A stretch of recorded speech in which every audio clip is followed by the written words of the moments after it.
Have you ever traveled through time? We do it every day. Asgardia is a country with a population of more than 1 million people from more than 200 countries on Earth.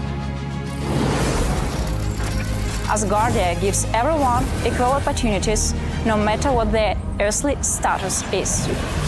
It is possible to create and live in the future right now. Are you ready? Forward progress is the solution to the entire human race. Our mission is to bridge new horizons. In Asgardia, there is no limit to the universal development in the fields of technology, finance, and arts. Asgardia is a new space and digital economy which creates opportunities for the global economy. We deliver innovations. Do you want to get on board with us? We are developing various kinds of digital businesses, attracting them to the Asgardia platform that can be backed by the means of our umbrella, i.e. franchising of the Asgardia brand. We can not only attract investments into space programs from prominent institutional investors, but also affordable amounts from the citizens of Asgardia. We comprise of more than 1 million people. Asgardia is a chance to realize one's dream. This is a dream-driven space nation. Asgardia is a chance to belong to a community of free-thinking enthusiasts, goal-driven dreamers, and fearless innovators, theorists, and scientists. We are the first space nation. One humanity, one unity. Asgardia. We are creating the future.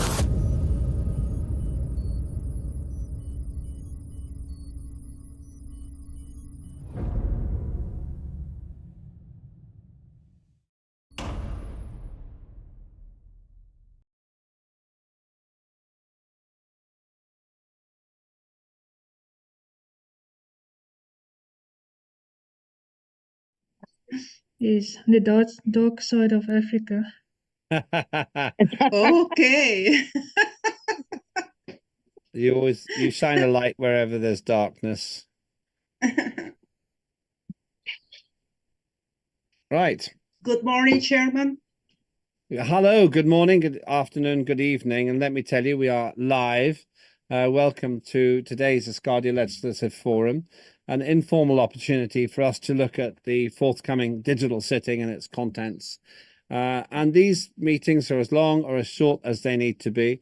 They might be 45 minutes, they might be 3 hours. But the mission is to give you the chance to have this free meeting in order for us to have the best quality outcome we possibly can on the day of the days of the Asgardia digital sitting. Now, reminding you, that's the 28th, 29th, and 30th of June. That's the end of this month, and I'd be delighted to delighted to share the timings on that. But for now, let me take you through the agenda for that day, and this is our agenda today. As I say, we don't need to have long meetings. We've actually become more efficient, and I'll explain that in just a moment. But I'll just go through the agenda, and then we can cover this. There may be some other matters that we want to raise as well. Please do raise your hand if I forget something that we're supposed to be doing today, because I want to make sure I do everything that I'm supposed to be doing. That's very important. We're doing the opening at the moment. This just one other thing for viewers who may be watching us for the first time. The purpose of these forums is to give us the chance to talk openly and honestly without any problem, no fear of being silenced or censored about the matters that are important to Asgardia. Basically, it's what is key here, what is central here, is that we speak without worrying about other people watching or listening, that we get this right by talking about it all in an open way. Now, that also means you can criticize me. That's fine. There's no rule against that, because I see criticism as feedback, and feedback helps me do my job better as Chair of Parliament. My guess is we have a 90-minute to maximum 2.5-hour meeting today. It might be less. It just depends, because there wasn't too much difficulty with content, though there is a new piece of legislation which we need to be discussing. But there will be some other things we need to cover as well. Before I go through the agenda, also, I had a very good conversation with Ferda, which has actually cost me many hours more work than I expected. It's very good, though. Ferda in Istanbul, in Turkey, is one of the great shining lights of Asgardia. And I've been sitting more or less where I am now, apart from sleeping, for the last 12 hours following her instructions, 16 hours following her instructions. I did sleep as well. If you've got any problems or questions, then do raise your hand and you can interrupt me at any point if there's any problem with sound, for example. So let's just review the agenda. First of all, the agenda for the digital sitting is very much the same as the agenda for today. I'll go through that in a minute, though. Then we have an exciting first reading item, Youth and Education Act. And Ms. Corner Olivia will explain that to us. It's a really nice piece of work. Then we get to the second reading on the Consumer Protection Act with John Fine, who's always great value on these things. That's followed by the Asgardia Information Safety and Security Cyber Act, ASCA, and that's the third reading, which means, I'll explain this again in a minute, which means it's at the final stage with Mr. Ricky Sickles. The Asgardia Foreign Affairs Act, we've got an update on that. It's been actually upgraded in its significance and will be the subject of a special summit in the summertime between the Parliament, between us and others. And Asgardia Digital Property Act, third reading, again, John finds. John's quite busy today. We'll talk about future events, then any other business in the close of the hours. We'll take a maximum of 4 hours, and that's based on the fact that with our efficiency now, normally these meetings are about 2. And everyone's entitled to speak, whether you're a minister or not a minister. You're all welcome to participate in the discussion. So a couple of things about today. There wasn't very much change going on in the items, but let me explain about the Foreign Affairs Act. There'll be an update on that, but it's something very exciting. I also want to see if anybody has any other additional items, then I'd love you to tell me and we can put them in the agenda. We'll put them under any other business, but we'll cover them as separate items at the end as well. I'm sure there's one thing that we're supposed to be covering, and I will remember while we're here. Corner, then Ferda. Corner. Good day, good morning, good afternoon, good evening. I just want to please put on the agenda that I would like to quickly just discuss the planned youth summit. Oh, yes, that was it. Yeah. Thank you. We're going to do that before we get into the other agenda matters. It's so important. Okay. Ferda.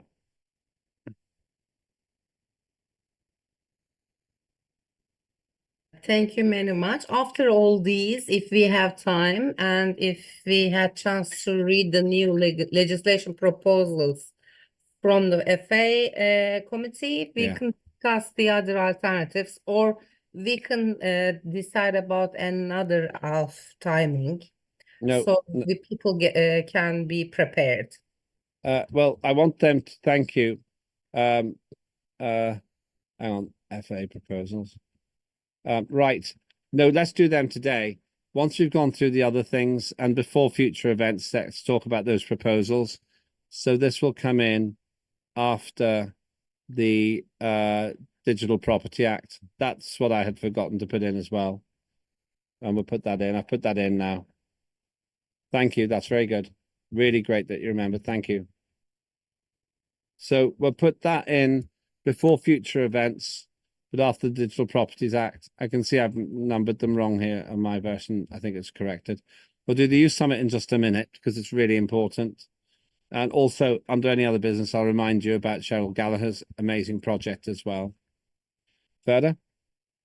I wasn't available to attend the youth education summaries and representation about their legislation. So I like a small summary about it, if it is possible. Main circle, okay? Absolutely. Could you, sorry, there's a very big storm here and I can, over the sound of the rain, could you repeat that? It's literally a torrential downpour. You were completely clear. It's just incredibly noisy in here. So could just repeat exactly what you said.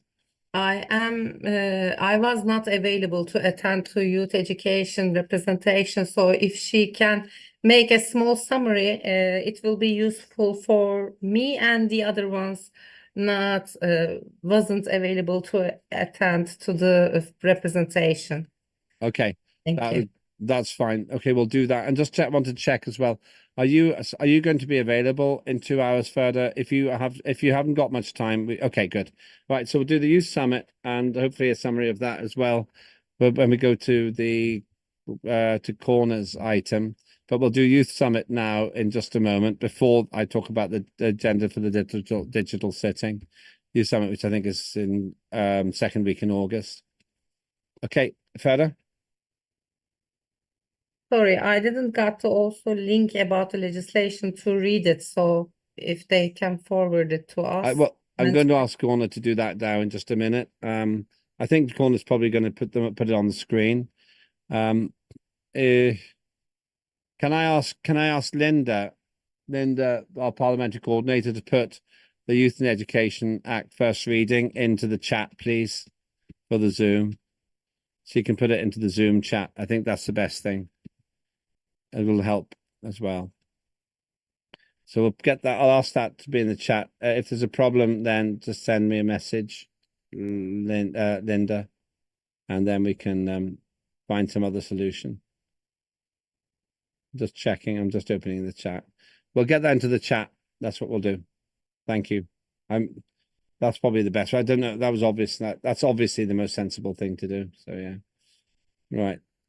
I'll open my chat in a minute to check it's there. We're having some very, very heavy weather here in my country. You may even hear some thunder. So apologies for the weather distraction. But that's fine. That's just nature, and my potatoes need it. Right, its potato field is dry. So the hundreds of liters which are coming down for free are a blessing to me. Right. Anybody else before we go into the? Thank you. I put you onto. Yeah. Okay. You're fine. Before we go into the agenda. Okay. Let's go on then. Thank you. Corner, do you want to talk about the youth summit? Let's start with that now. It's really important. Good morning again. So the Youth and Education Committee feel that it is important to connect with the youth of planet Earth. And Sebatin has suggested that we do the Asgardia Youth Summit as a 24-hour online event, which will start at 0000 UCT on the 12th of August. We have a few things that we need. I am going to, let me just close all my other documents here. I'm busy marking, as most people are this time of the year when you're in education. Okay, share my screen. Yes.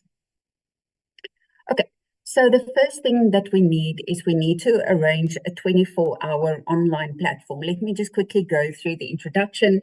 Like I said, we would like to connect with our youth, and we are inviting all kinds of leaders, stakeholders, universities, governments, private sectors, and NGOs who feel that they have something that they would like to share with the youth to inspire and empower them. Our key themes are space, education, sports and games, inclusion and diversity, development and innovation, and international issues.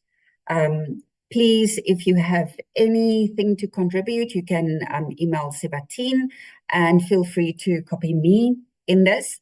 So our first most important question is we need to arrange a 24-hour online platform. I believe Zoom has got that capability, and I'm hoping that Asgardia has got the correct subscription to Zoom that will enable us to do that. Then secondly, we need assistance with the correct way of applying for this. I believe the Committee on Information will be able to help us there if we can please get their support. Then we also need marketing and promotion. We have decided on the hashtag Asgardia Youth Summit 2024, and we need promotional materials. We need to send invitation to potential participants, partners, and sponsors. Then we need to set up an online registration system, obviously for the participants, and we need to make sure that we can use interactive tools, polls, Q&A sessions, breakout rooms, etc., because we want our youth to be connected to us. We want them to engage with us. The event planning and coordination, as I said, by Dr. Sebatin, we need to, after we've got everything, Farda, I can see that you're saying something. Did you want to say something? Okay. So we are going to have a no, schedule. you've finished. We'll take all the questions in one go at the end, Corner.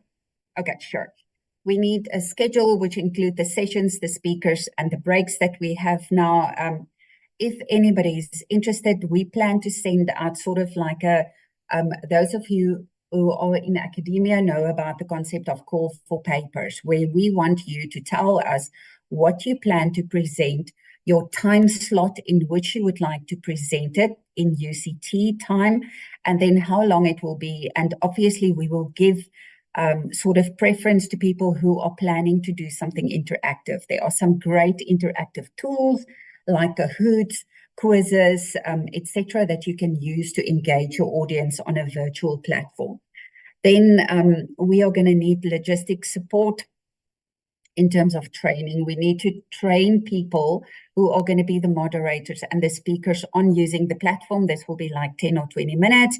We need to assemble a support team to handle our technical issues, participant queries, and other logistical needs during the event. And then obviously, we are going to need plans for connectivity issues and especially translation. Then, so here we have endorsement and support. We would very much like you to, once we have the promotional material, to promote it far and wide, networks, schools, etc., that you think could be interested in this. Then we need speaker recommendations. We would very much like each of the chairs of Parliament to take the time to introduce themselves and introduce their committee and how they connect to youth and what is available in their spaces. Any of the ministers that are in the session at the moment, it would be wonderful if you would be willing to contribute, of course. Then we are looking for sponsorships and partnerships. We can have events that could end up, having some sort of a prize, but obviously we are going to need sponsorship for that kind of thing. Sponsorships would go with publication, of course, like what do you call that, advertisement. Then we need volunteers. We need volunteers to help with the coordination, technical support, and then participant engagement. And obviously to be there as sort of between myself and Sebatin, we cannot be awake for 24 hours, although sometimes one does these kinds of things. And then very welcome, please, your feedbacks, your suggestions, anything. We are just two people, more minds can come up with a better idea, but that is it. And thank you very much. Questions? Thanks, Corner. That's a really good presentation. Really appreciate it. And really well put together. Corner's been operating on this for 2 months now. And I just think it's great that we've got this initiative going ahead. Further. Thank you very much. As I don't have a minister, I like to volunteer about my Committee for Foreign Affairs for your platform. I need the information. When you are available, please give me the work list. Thank you so much. I like to see you. Thank Okay. you. I just have to point out that this has got such potential for future citizenship recruitment. So I think this is why it would be so nice if we can involve all committees. Ariadne? Ariadne, yeah, what would you like to say? Thank you very much. Well, as a member of the information and communication, I love to spread all the ideas about it. I collaborate with Sebahatin. His surname is very complex to speak to me, but Sebahatin Derecioğlu.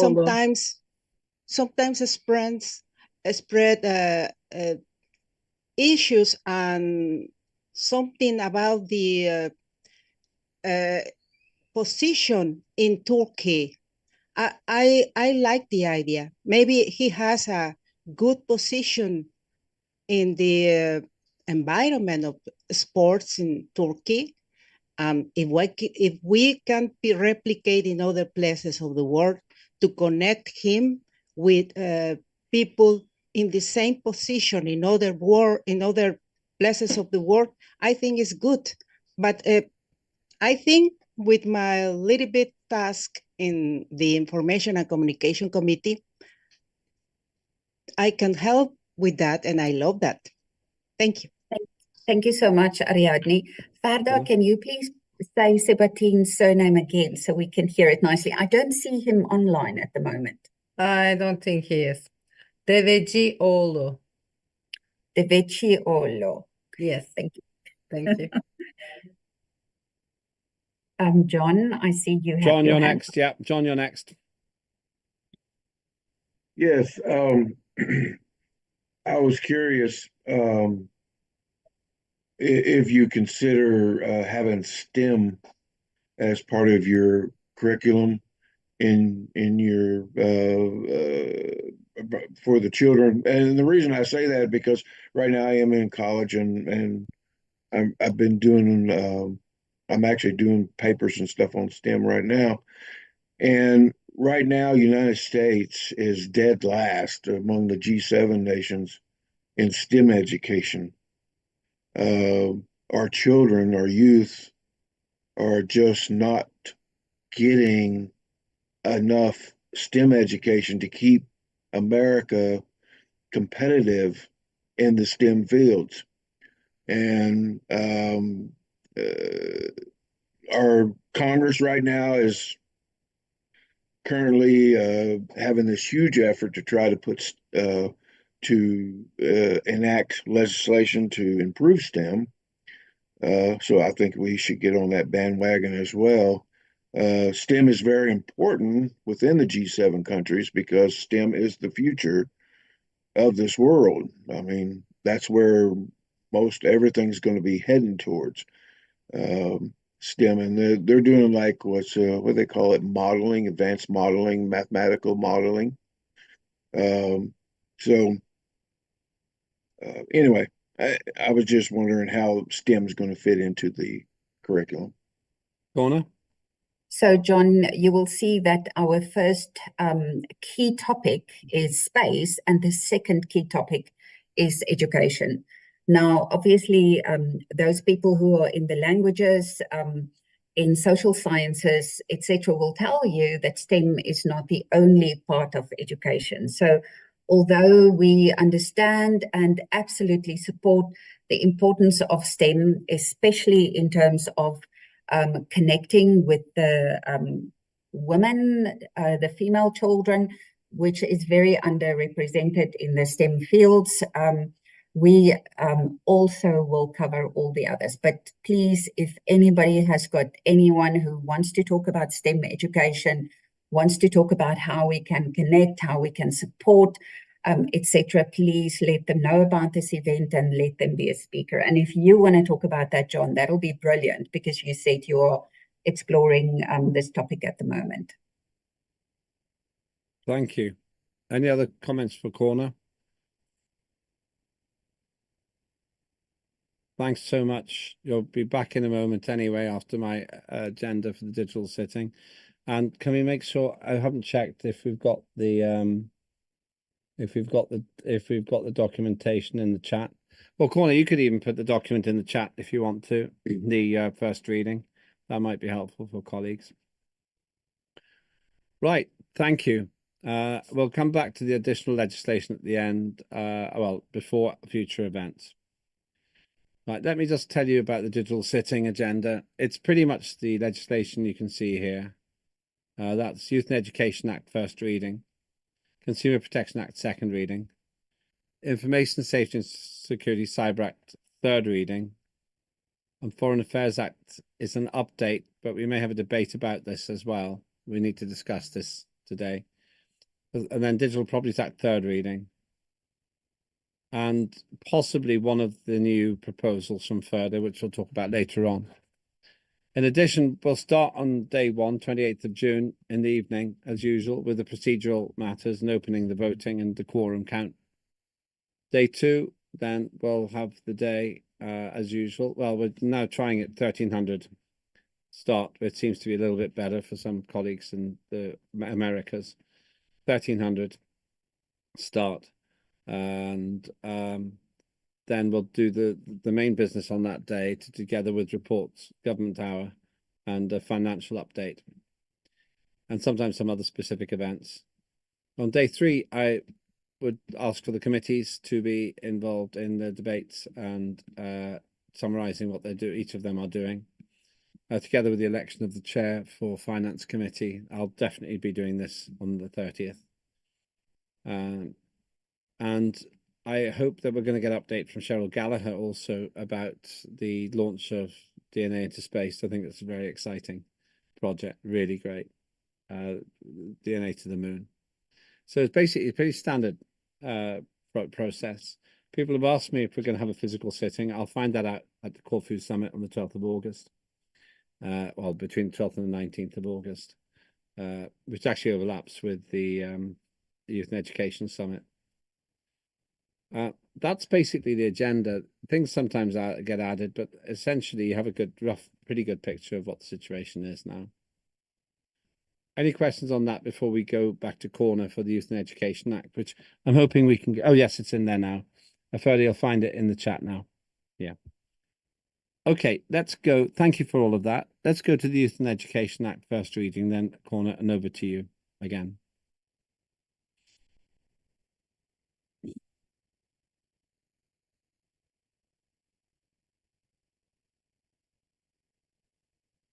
Sorry, I'm not used to working with Zoom anymore. I would like to share my screen. No, it's fine. You're doing fine.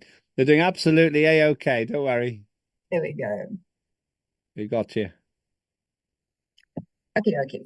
Thank you so much to everyone who collaborated with me on this. I would also like to give a special shout out to the Justice Committee for going over this for us and just giving this their thumbs up. Before I start, I think it would be important just to share the following with you. In South Africa, this is a very important weekend because the 16th of June, which is tomorrow, is called Youth Day in South Africa. Now, on the 16th of June in 1976, thousands of Black students went on a protest rally from their schools to Orlando Stadium in Soweto. They were protesting against an official order which made Afrikaans compulsory in all schools and prohibited the use of local languages in the schools.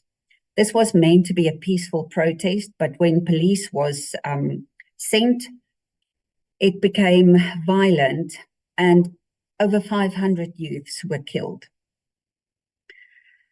So this tragedy became a rallying point that inspired a nation and a people to rise up against the brutal apartheid system. So we can see how important youth are in our world. And it is important to make sure that they are supported and nurtured and empowered to be the best that they possibly can be. Another reason why this weekend is important is because tomorrow is also Father's Day. And fathers are as important as moms when we are talking about children and raising them. Okay, so without any further ado, the first reading of the Asgardia Youth and Education Act. So the core principles of the Act is, like I said, to give the best start to our young people, to provide access to lifelong education, and to provide for rights development and the well-being of the people of Asgardia, the space nation.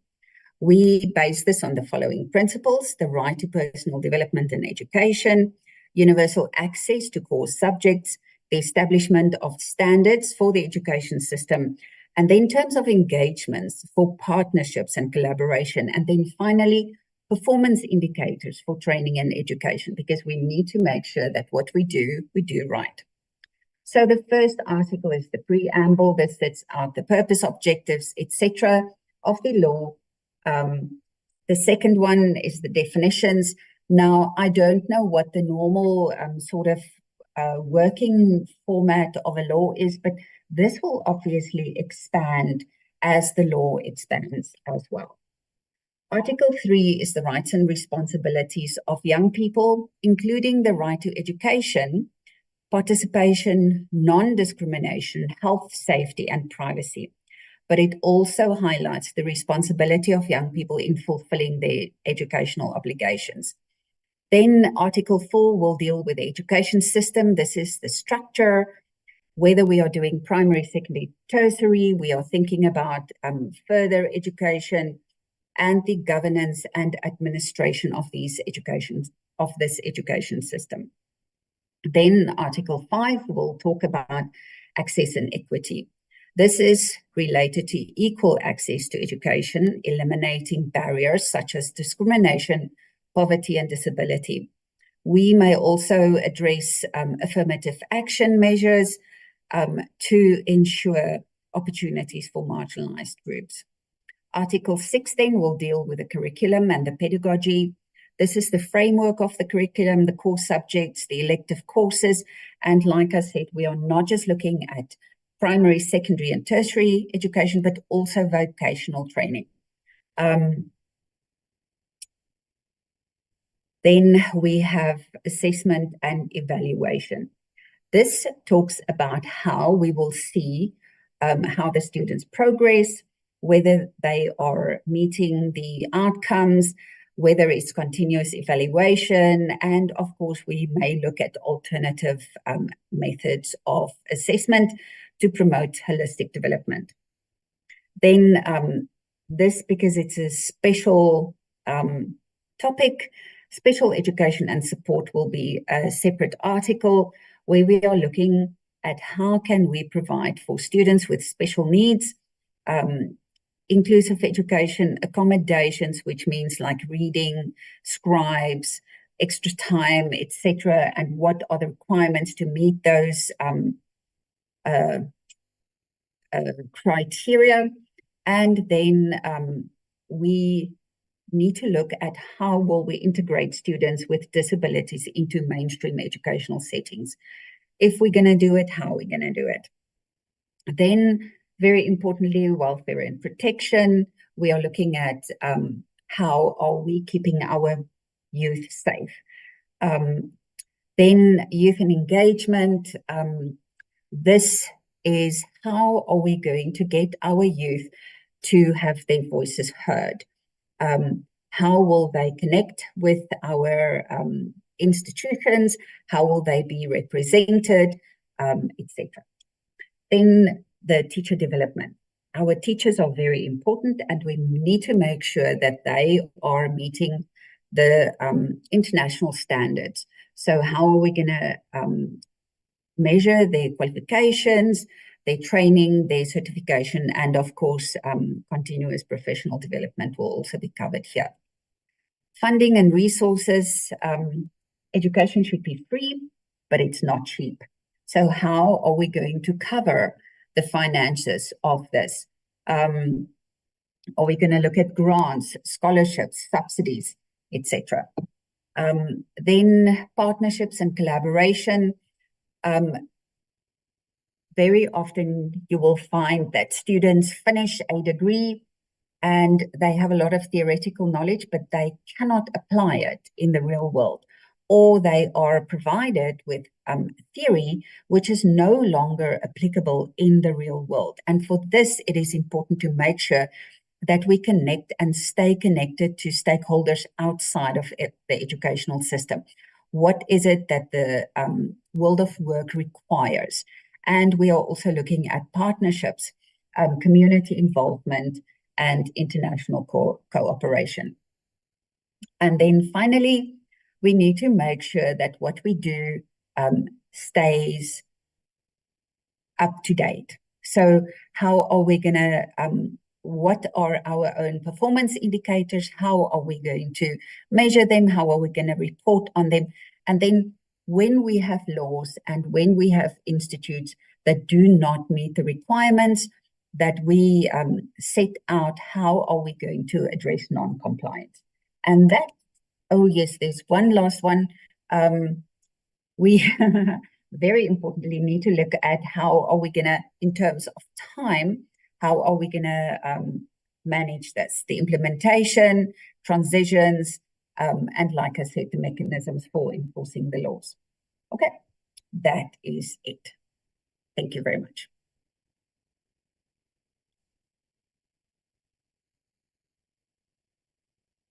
Thank you very much indeed. Very clear description, very excellent, beautiful actual presentation there, Corner. It's very aesthetically very pleasing, very pleasing. Let's go to John next. John.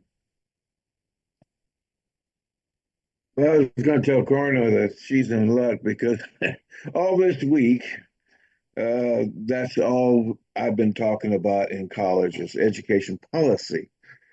How to write education policy, how to organize it, and what's the latest for UNESCO and all that other stuff. Anyway, and you're spot on. You are spot on. Everything that I've been studying for the last week, you had in your provisions. I was sitting there just laughing. I say, hey, I just studied about that. Hey, that was that too. So excellent presentation. I support this 100% because it's exactly the way it's been framed, not only in the United States, but around the world. So yes, outstanding. Thank you very much. Thank you. Thank you. Anybody else like to make a comment about this? I've got a quick question for you, Corner. In terms of what you've learned from, oh, sorry, Ferda, and then I'll come back. Ferda. You're next, Ferda. Congrats. I love that. Thank you very much. I always support you and I love your work. So seeing this kind of works from you, always amazing. Thank you very much. Thank you. And Ariadne. Thank you, Ariadne. Thank you very much. Well, I want to understand what means the education in situ in college or online. I remember some webinars with the Minister of Youth and Education. He makes an interview with people in the world to create an environment more friendly for our nation as a digital nation. And I saw this, it's perfect. Yes, I know. But I wanted to know how is the place where we are educated the people in the way that Corna said. This is my question. Thank you. Thank you very much, Ariadne, for the question. This is already elaborated in the law, but obviously this is only the first reading. So yes, obviously being a space nation, we will be online, completely digital. And one good thing that came out of COVID is we in the education field all across the world has become really good at online education. In South Africa and all over the world, there are primary schools that are online. There are secondary schools that are completely online. And of course, in most universities, the majority of students are online because people have work and, you know, the economic situation throughout the world gets to such a point that very few people are fortunate and privileged enough to study full time. So we are very well geared for online education, and the Asgardia system will be completely online. We will have human educators though, although AI is becoming really good. Thank you very much indeed. Any other comments or questions for Can I see Ricky has commented in the chat that affirmative action is discriminatory and a failure as used in the US. Merit-based are what employers look for. Sorry if I don't agree. I look for who is the best to fill a job placement. Ricky, please understand that we are not looking at affirmative action in terms of providing people jobs. What we are doing is we want to make sure that people who normally do not have access to education get access to education, so that when they have to compete in the job market based on merit, that they will have the merit to compete with, regardless of their background. So yes, although I understand what you mean, and yes, affirmative action has gotten a bad rap, if I can put it like that, because it's not applied, I think, sometimes almost as a reaction instead of a carefully thought through process. But I hear what you are saying, but this is not the whole point of education, is to widen access, to make sure that everyone who need to will have access. Thank you. John? Yes, and I agree. That we were just studying about that subject this week, and you're right. People have framed affirmative action, especially here in the United States, in a bad light, and that was due to the policymakers. And that was one of the things that they brought out in the classes, is that how affirmative action's been misused.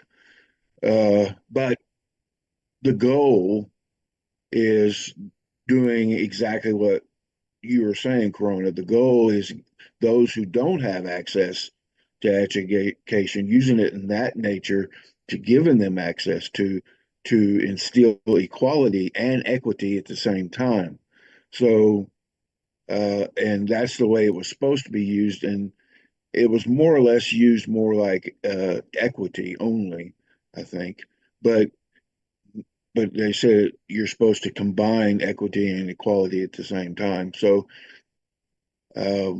yeah, when you presented it, you presented it the way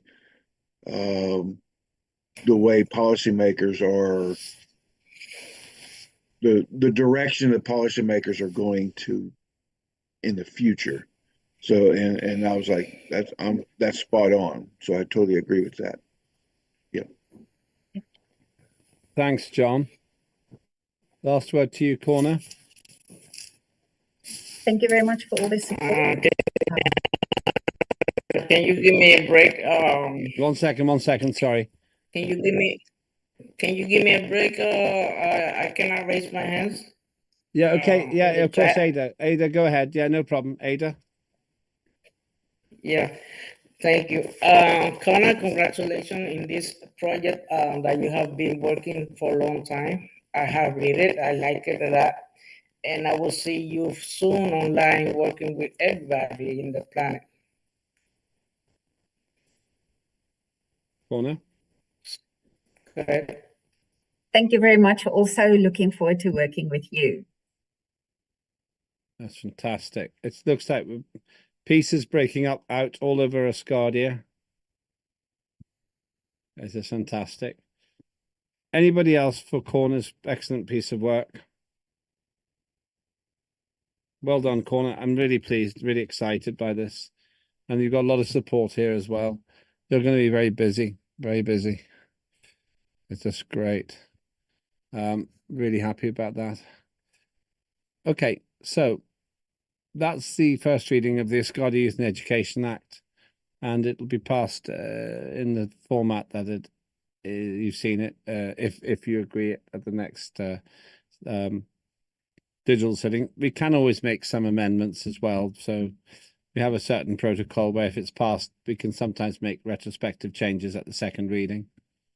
Let's move on to the Asgardia Consumer Protection Act. By the way, now that we've started, I guess we have another 90 minutes or so of work, between 60 and 90 minutes of work to do.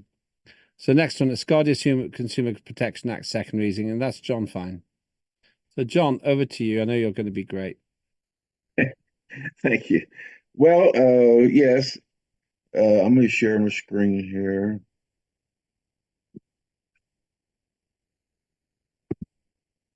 Excuse me. Let me get some of these windows knocked out.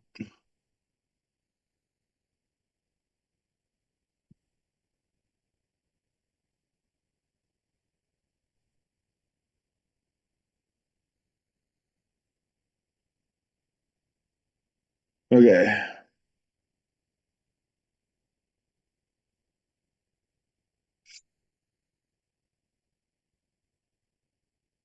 This is the Asgardia Consumer Act second reading, or yeah, second Let reading. me see it. Yeah, it's clear. We can see it. It's coming out well. Okay, good. Yeah.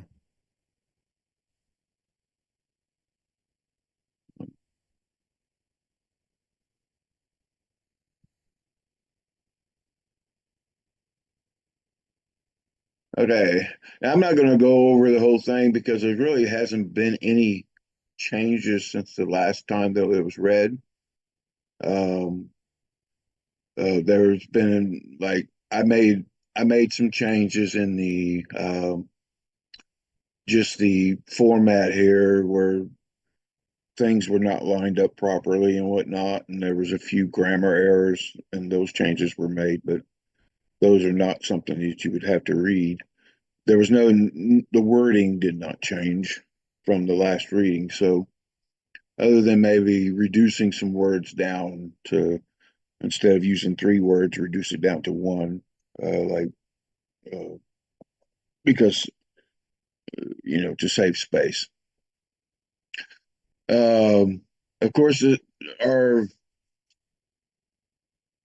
objective here is to a fair, efficient, and informed marketplace for the businesses and consumers, consumer protection policies, promote consumer business and marketplace confidence. Consumer protection policies promote fair, effective, and efficient regulatory practices, and a dispute resolution process that is fair, impartial, and accessible. And consumer protection policies ensure all rights are protected.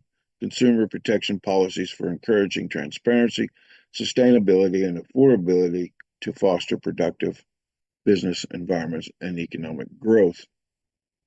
And the articles are very short and simple. There's 7 of them, which is, of course, the consumer protection policy, identity, complaints, relevancy, non-relevancy, rights, and protection evolution. I do want to point out, I got an email from, let's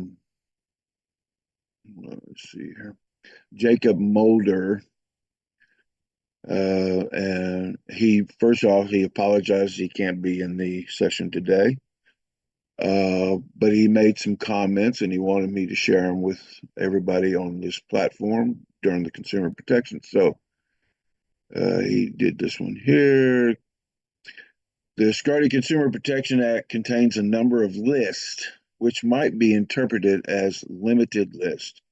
My knowledge of creating legislation is limited, but might it be an ideal to include the phrase including but not limited to in a number of those lists? I'm afraid that we might forget certain items in such lists, and when we discover that, we would then have to change the act, which is a good observation. I did go over the act and I see if we had that covered in some way, and then if you go down to Article 7, 7-7.1, it says this act shall be considered provisional. Therefore, all rights and provisions within this act will evolve as Asgardia grows. And I put that in there because I agree with Jacob that things were going to change, but I couldn't see putting the phrase that he talked about in every single part where the list started. And that's why when I started the list, I just said must include, not that it. What the act is saying is these, at the very bare minimum, must be in the policy. Okay, and every one of them, every one of the lists says that must include, must include, must include. So these are the bare minimum. Uh, they're not the only thing that can be in the policy, but it must include at least these things. So in the way I got it framed, then if they add stuff, it won't matter because, well, first off, this act only allows the minister, or only if you go to the first section here is consumer protection policy. The act is basically allowing a policy to be created. Okay. And see here. Yeah, that's right. You said it exactly right, John. Yeah. And so, and all what we're saying with the rest of it is, okay, first we're on the list that Jacob is talking about, the ones that says must include, those must be in the policy. Okay. So here you go. Policies concerning Asgardia consumer rights must include the following and be in accordance with the relevant laws of Earth and Asgardia Space Nation. So I'm not saying that it's limited. I'm just saying it must include. So I think we're okay in the way I got it worded, because he can add whatever he wants. The minister can add whatever he wants to the policy. However, we're saying that it must have at least these things in there. These are the things that we've found to be the most important items. Um, it's like equality in the consumer markets, protection against discriminatory marketing practices. That's obvious. Goods and services are available to all Asgardians equally when buying, selling, and trading, irrespective of religious faith or belief system, customs, gender, race, socioeconomic status, and geographic location. Suppliers' non-prioritization of consumer groups over others when marketing, selling, or distributing goods and services to the consumer. In addition, suppliers are not permitted to vary the quality of their goods and services in a discriminatory manner. This provision does not include marketing strategies for specific marketing purposes based on targeted products and services. Okay, so and these are things that we found to be the most important. We're not limiting to these things. We're just saying they must include these things. So wording in the wording is not. It's not basically. It's not limiting the list or the items. It just says these must be in there. So I think we're okay.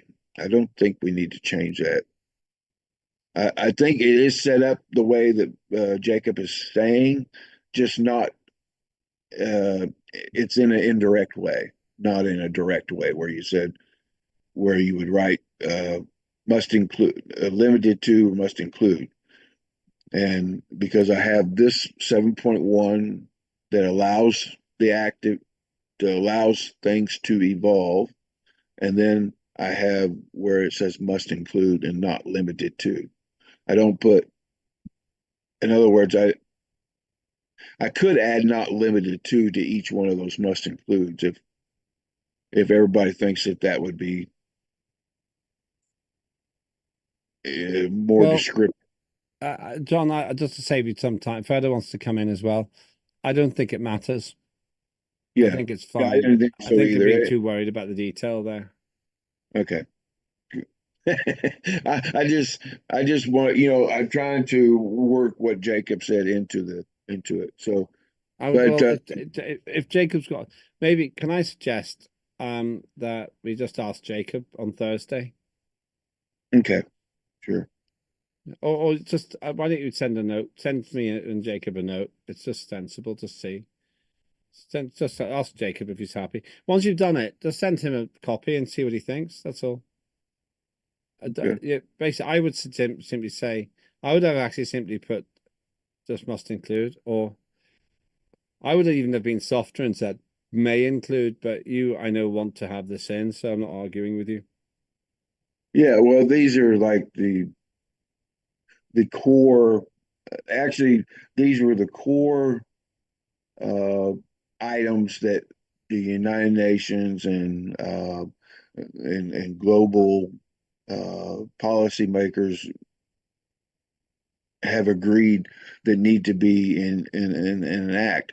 And so then that's why I set it up the way I did. It was not my off just my ideal. It was a lot of it was based off of course, uh,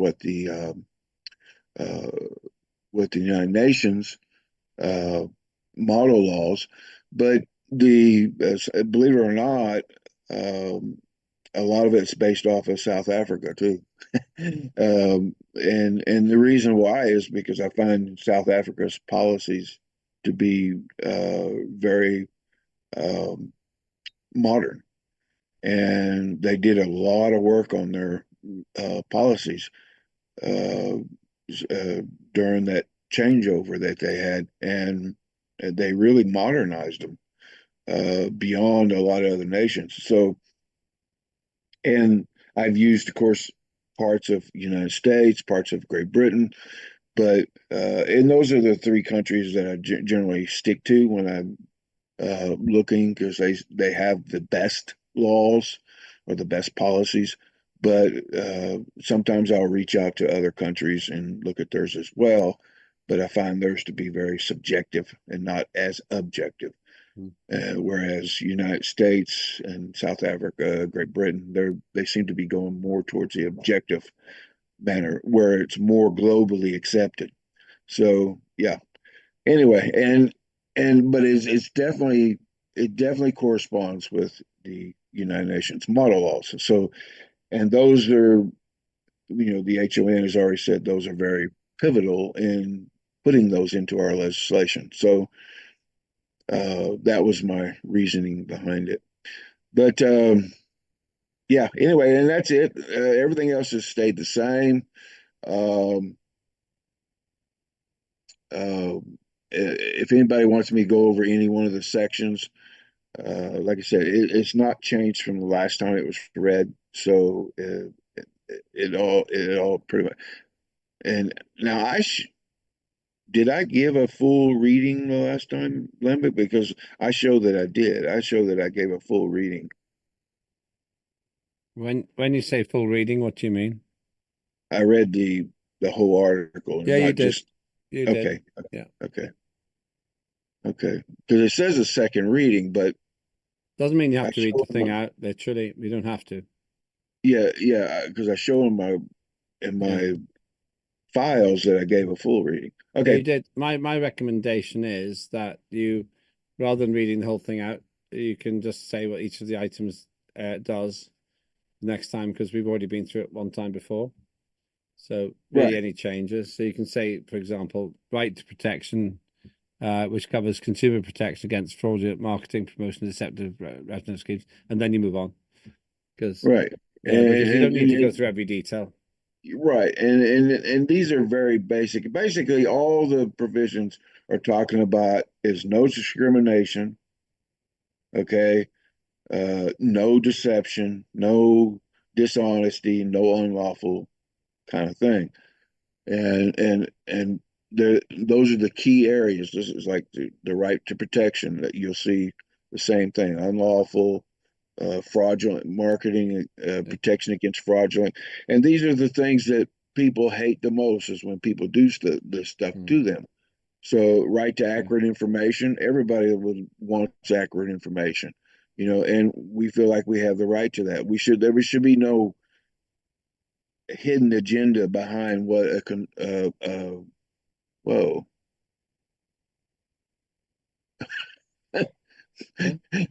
It's Somebody obvious. just Yeah, it makes sense. It makes somebody sense. just put a blue mark through there. I don't know what happened. That wasn't me. It is you. No, that was Ferda. It said Ferda. I didn't All do right, that. fair enough. Further doesn't like it. So I guess she figured out how to do that. Anyway, I'll have to see what she did to do that so I can do that. Anyway,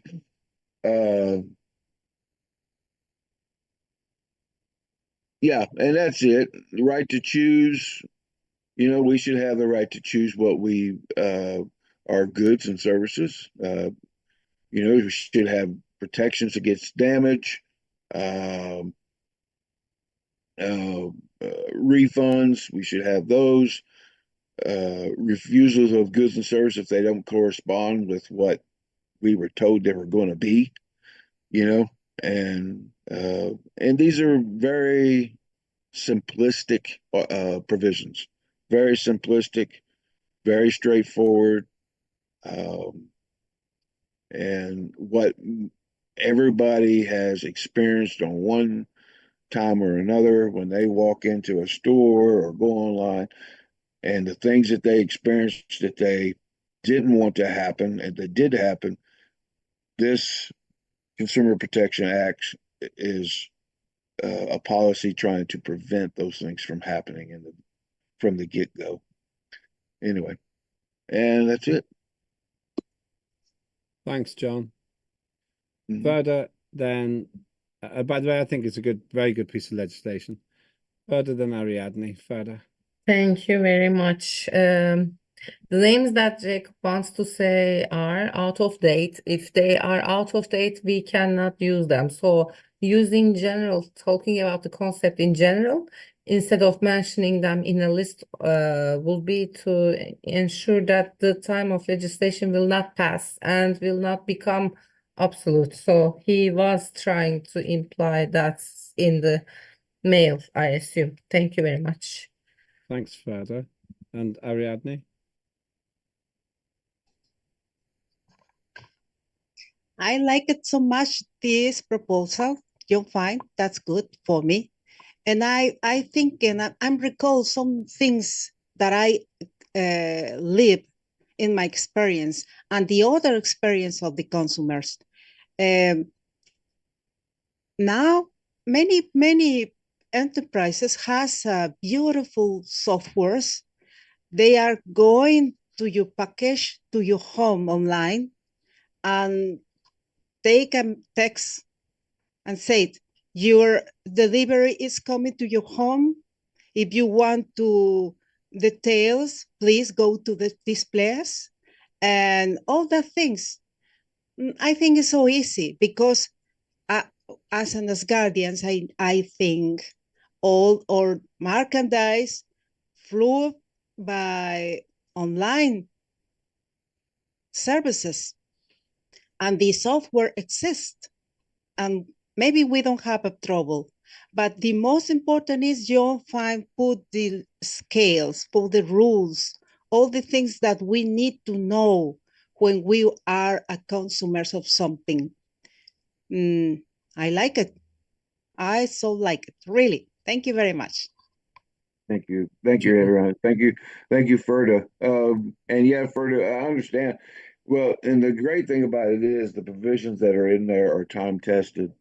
Um, they'll never expire as far as that's, and I didn't, there's a whole lot of stuff that could have been put. I mean, the original act was huge. It was probably 13 pages, 14 pages long.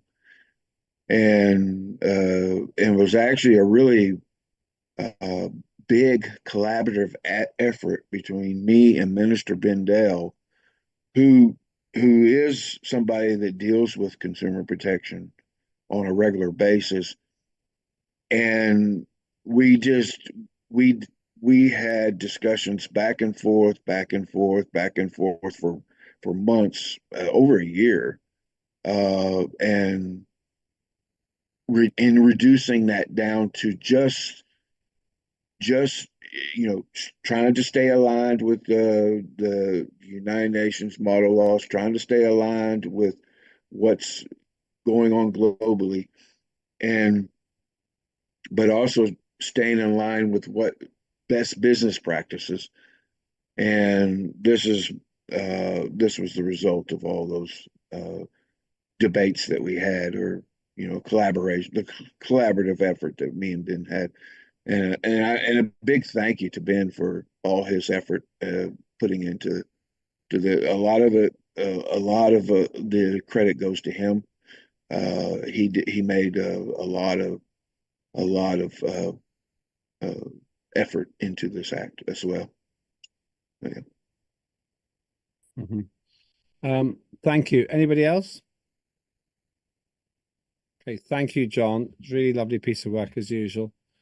And I really appreciate your work on it. As all, you'll be back again in a bit later on, of course, with the Digital Property Act. But let's carry on now.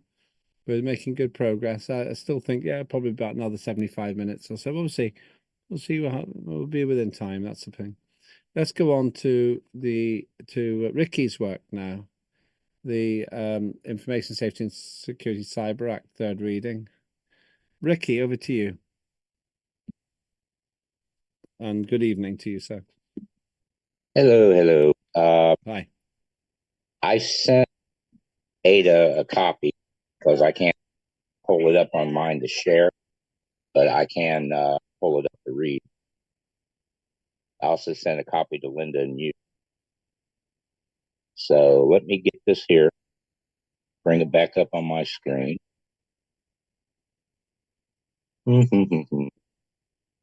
Might take a minute.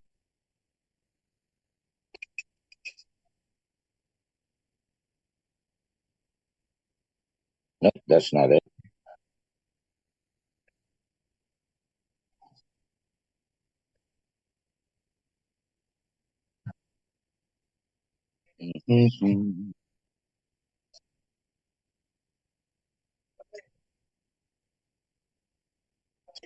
So,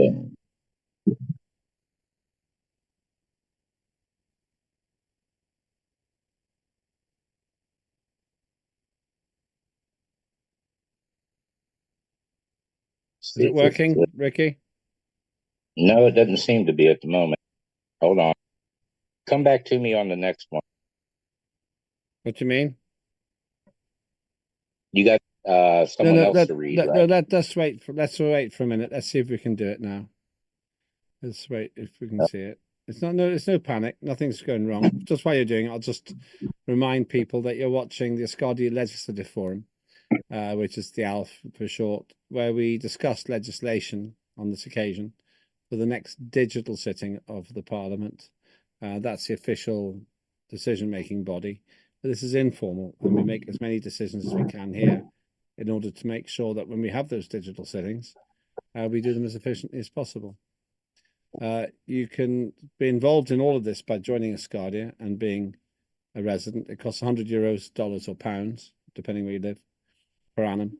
And for that, you can be fully involved in the democracy of Asgardia, which is an exciting thing from our point of view, because then you can stand for the Parliament, you can become a mayor. I was talking with Ferda Inan about that yesterday evening, and you can be part of the world's first fully functioning digital democracy. John?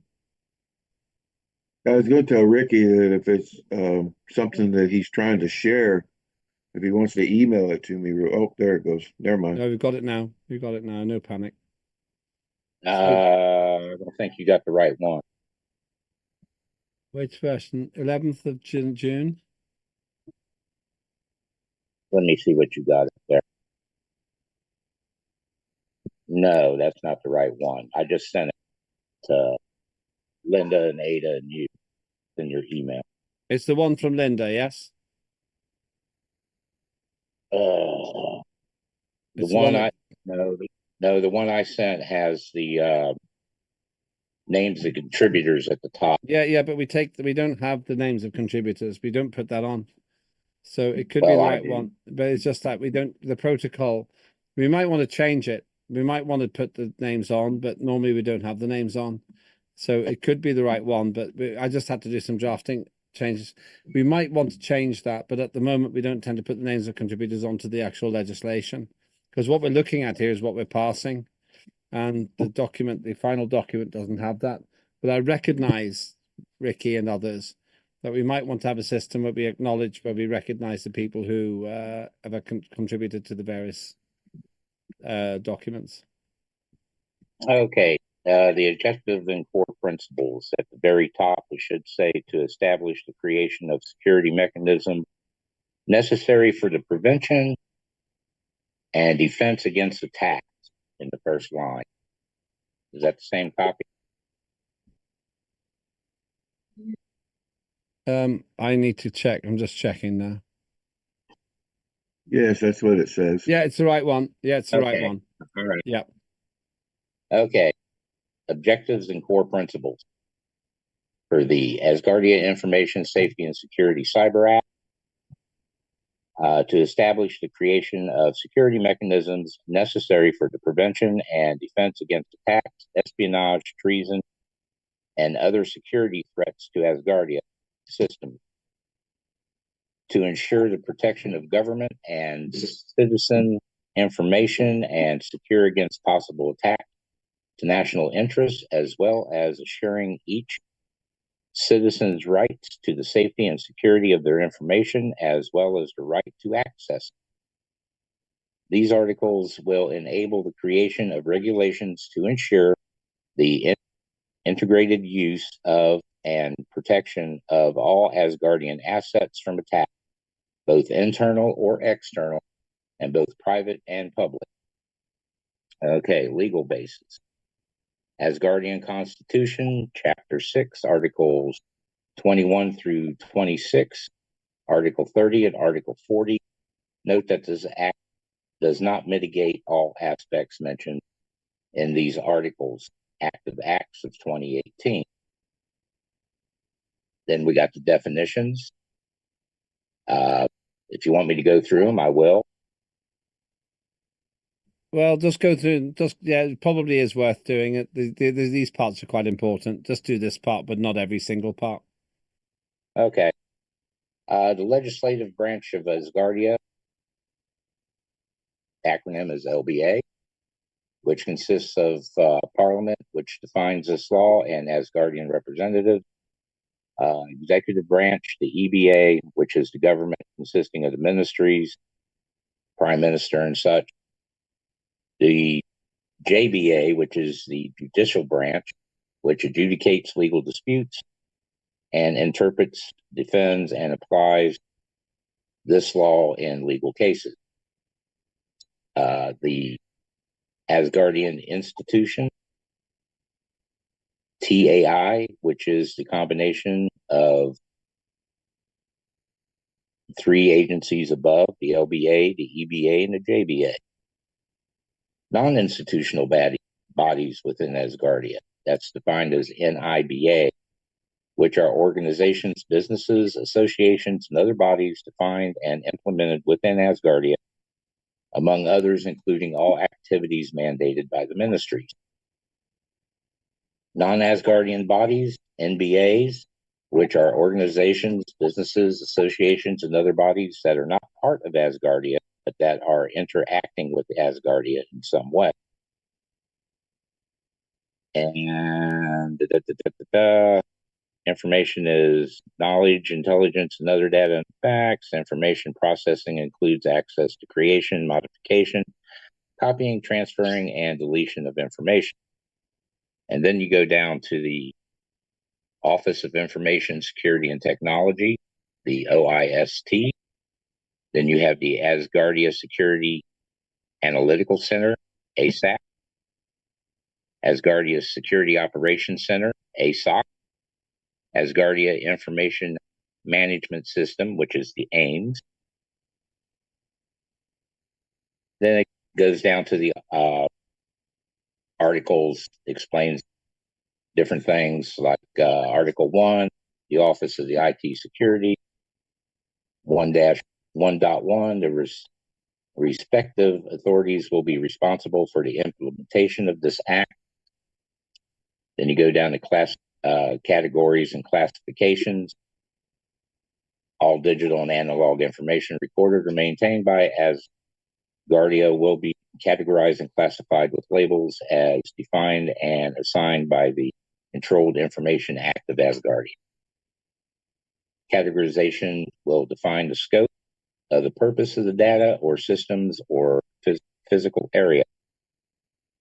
And it goes down through some other items there.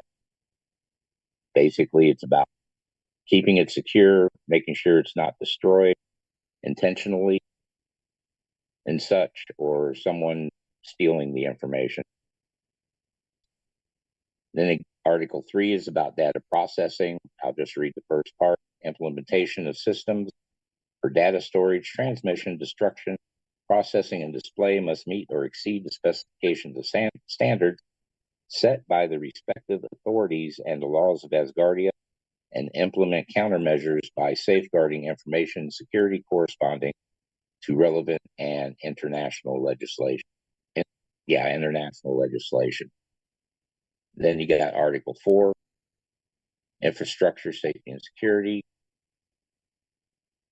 The relevant authorities are required to create and maintain the Asgardia Security Operations Center, ASOC, whose responsibility is the creation and maintenance of a safe and secure digital infrastructure for Asgardia, as defined in applicable regulations. Then you got Article 5, which is breach of duty. I'll just read the first part. No citizen of Asgardia shall take part in any action that directly or indirectly causes the compromise of the system or information for the purpose of causing harm, which are subject to due legal process for resolution. And then you go down to Article 6, freedom of information. That's pretty much self-explanatory.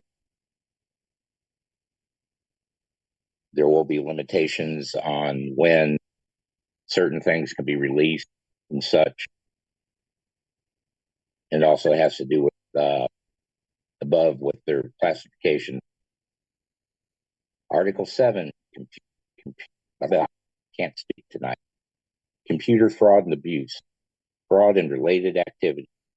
Those who knowingly access, retain, or distribute data without authorization or by exceeding authorized access to the potential injury of Asgardia and against the public interest, or who corrupt data belonging to Asgardia or its citizens shall be subject to correction or discipline as set forth by relevant authorities. That would be the Justice Department, and that'll take some doing. Article 8, Asgardia Information Management System, the AIM system. An Asgardian Information Management System will be a system of metric and processes to ensure the safety and security of all Asgardian information systems, and will be established according to approved codes. Article 9, safety for medical records and personal information. In accordance with Article 22, Section 7 of the Asgardian Constitution, the relevant authorities shall ensure the integrity and security of all personal and health records of Asgardian citizens. 9.1.2, the government shall ensure that Asgardian citizens have full access and control of their own health and personal records. Government data and information. Proposals sponsored by the Asgardian Parliament will be stored in a secure system as defined in relevant codes, which they are currently working on. Asgardia minimal security standard. categorization of information, security categories, security processes, and interoperability requirements with nations and organizations outside Asgardia, and protection, response, and recovery system. Now, at the bottom, this is very important. Upon passage of this act, some aspects of this legislation are already in place and functional. The ministries that do not have everything in place will work with the Minister of Safety and Security, along with the Prime Minister, to set up a scheduled timeline for all ministries to comply with the Asgardian Information Safety and Security Cyber Act. And that is the end.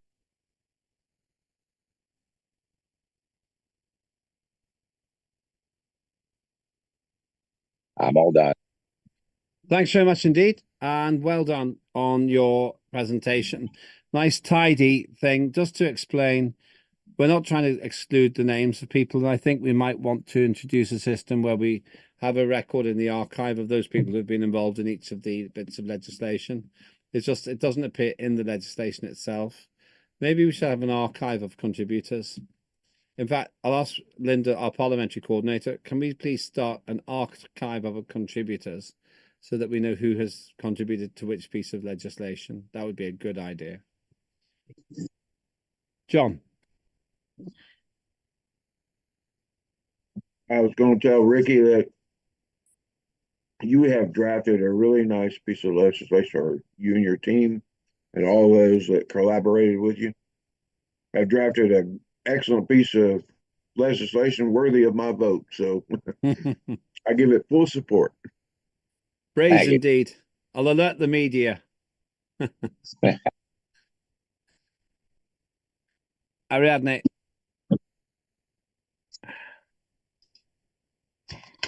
Thank you very much. Well, I want to applaud Elena Kemeleva because he put in English and Spanish and Russian languages all the papers in a mail that the coordinator Linda Leos spread by mail to all of us, and also in Slack with a link if you want to go to the papers and files of this webinar or this meeting, Alf. Well, click there. And I saw all the papers. Very, very, very perfect and accurate work. Applaud Elena Kemaleva and Linda Leos. That's all. Thank you. Thank you. Praise indeed. Anybody else before we let Ricky summarize, and we'll move on to an update on the Asgardia Foreign Affairs Act, which I'll be... Girl, I'm so fine. Okay. Thank you. So that goes to third reading. Thanks, Ricky. And I very much appreciate the work you've been doing on this. For those who don't understand, the way it works is we have a first reading, which is core principles, a second reading, which is the content, a third reading, which is the final modified content based on the conversations that we have. That's how we always do it, and it seems to work very well. It's a good system, and we've become very professional at it. Ricky, last word to you. If anyone has any real questions as to anything, I would suggest getting hold of the Safety and Security Minister, and because he can give a better explanation than I can. I can put the legislation together and such, but Michael Chirino, he's the expert at it. So that's what I would suggest. Thank you. Thanks, Ricky. Appreciate that. Right. Okay, good. So let's go to the next item, which is an update. Asgardia Foreign Affairs Act. This has been a really big piece of work, and I'll let Ferda say something about this, but let me tell you about the process. This is so important that the head of nation wants to discuss this with me personally at the Corfu summit. This is because it's good and it's essential, and we have to get it right. And this will define our protocols between Asgardia and the 220 terrestrial nations. or 193, depending on how you recognize them. So I'm working with Ferda. I had a good meeting with her yesterday. Ferda keeps me moving. She gave me hours and hours of work, which I haven't finished yet from last night. And I'll be after this meeting today, I'll be continuing on the task list which Ferda has given me. So basically, we have to get this right for the end, well, really the middle of July. We've got about 3 weeks to get this ready because I want to share it with Head of Nation in advance of going to see him. And then we'll have a tripartite discussion involving Ferda online while I'm physically at the Corfu Summit. So this has now been promoted to a Corfu Summit agenda item, and that's all good because once we've got this will define how we will interact with the world outside the terrestrial potential assets, which are the countries of the world. Ferda, do you want to say anything? Our colleagues know that the FA Act didn't have changed from second reading to third reading, and so for the third reading, we need to talk with the head of nation and see his perspective before going legal. So it's important for us. So I'm promoting that as well. I like to learn his ideas. We will be working together again. One last time, 3 months later is better than nothing. So I will be patient about it again. Thank you very much. You have been patient, but John Fine can tell you about that. It took over a year to get one of his pieces of legislation through, but when it finally got through, it was magnificent. The ACE Act is one of my favorite pieces of legislation we've ever done, but it took a very long time. So well done, Ferda, and I'm hoping to go to see Ferda, and everyone here knows, I think that if we have a physical sitting, it'll be in Istanbul or Dubai. Those are the two most likely places. And I hope that we do it in Istanbul, but it's all based on what the most practical place is. Ferda is one of the great heroes of our parliament. Let's carry on. We're doing quite well. Let's go back to John Fine now. Ferda, just be prepared after this. We'll talk about the other proposals after John Fine. What I suggest is that we carry on without a break. If that's okay, then we should be finished within 1 hour. If somebody really objects to that, then please say. But I think we'll be finished by 15:30 UTC. That's what I think we'll be finished by. So back to John Fine for the Digital Properties Act third reading. Thank you, Lambert. I appreciate that. Share my screen again.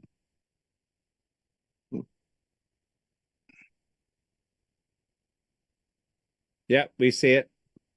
It's there. That's consumer protection. Hold on, let me get that one down.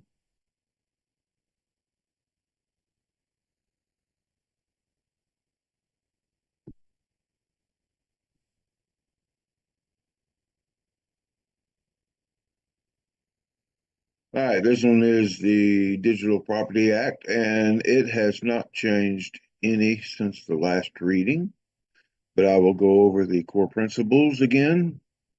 Our core principles is ensuring that our intellectual property laws are robust and meticulously aligned with international regulations.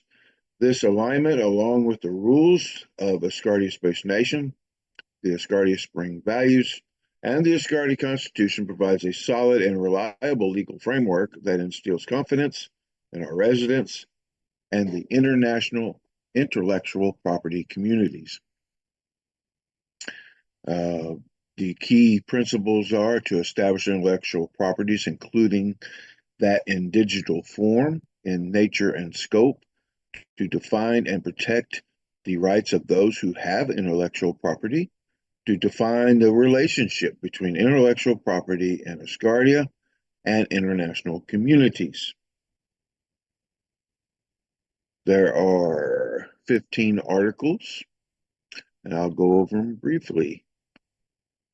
Of course, the purpose of the Asgardia Additional Property Act is a crucial tool in our unwavering commitment to protect the rights of those who create original works, including art, culture, inventions, and identification marks. It stimulates and nurtures innovative technologies, artistic expressions, designs, and economic growth.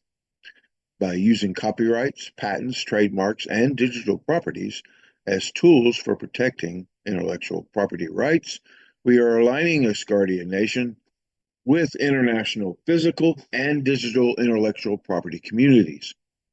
This act ensures that the intellectual properties of Asgardia Space Nation and its residents are protected and deeply valued.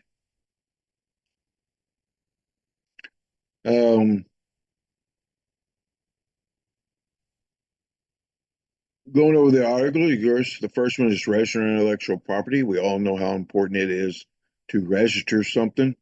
And this basically just goes over the process, which is a standard type of registration process. Now, this was Article 2 is digital property. This is a new thing. It's been recognized that digital property is important to recognize it as something individual as itself instead of just the core intellectual properties, because there's the core digital or intellectual properties that explain a lot of the digital properties that are going on today and will be going on in the future. And so to get Asgardia aligned with that future, and we included the digital property provision, and it's very simple.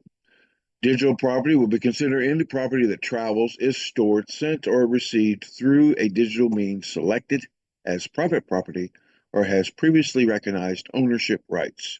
Digital property includes digital addresses and the mechanisms that read, transmit, store, and receive data. So that one was copyrights. That's Copyrights hadn't changed in all the years they've been around. So, and this is just a standard copyright provision. And we have a standard patents provision and a standard trademark provision. Artificial legal person is something new. And basically because of AI and robotics has brought this term into effect, and it is being utilized globally through nations throughout the world, recognizing an artificial legal person. So it was important that Asgardia did as well. And artificial legal person would be considered any organization, company, association, and relevant artificial intelligence or advanced robotics expressly ascribed to this status within the provisions of this act.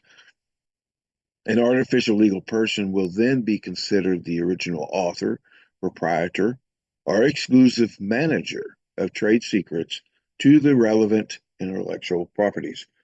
And so, and basically what that's saying, it's only relevant to those who have considered it to be relevant.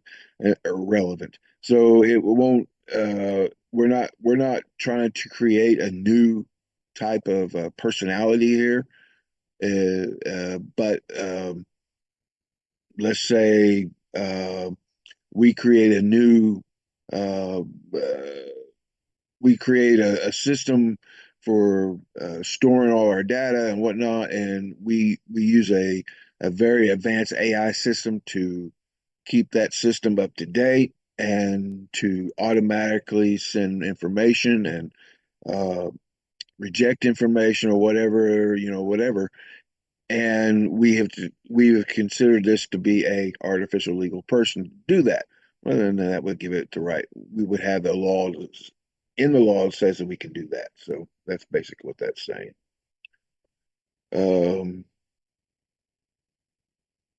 Original authorship rights are, like I said, pretty standard. Moral authority, again, no changes there. Pretty standard. Right to attribution. These are standard provisions in most intellectual property laws, right to integrity. Now, Jacob, again, we'll go back to Jacob here.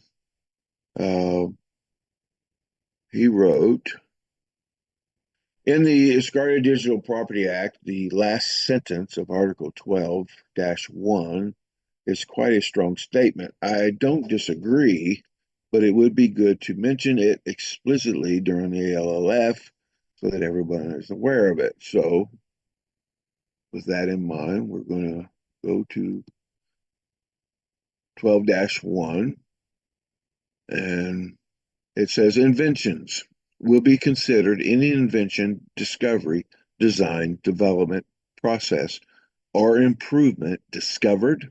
Now, one thing I want you to remember that this provision is for Asgardia intellectual property, not an individual's intellectual property. This is specifically article for Asgardia itself, the Asgardia Space Nation, or so, and keep that in mind.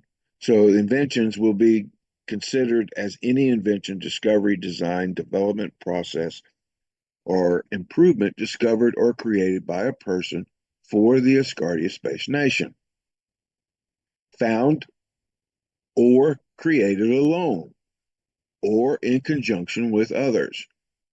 If within 1 year of production of such work, the individual or individuals responsible has not exercised the option to copyright, patent, or trademark such work, such an invention shall be considered the property of Asgardia Space Nation.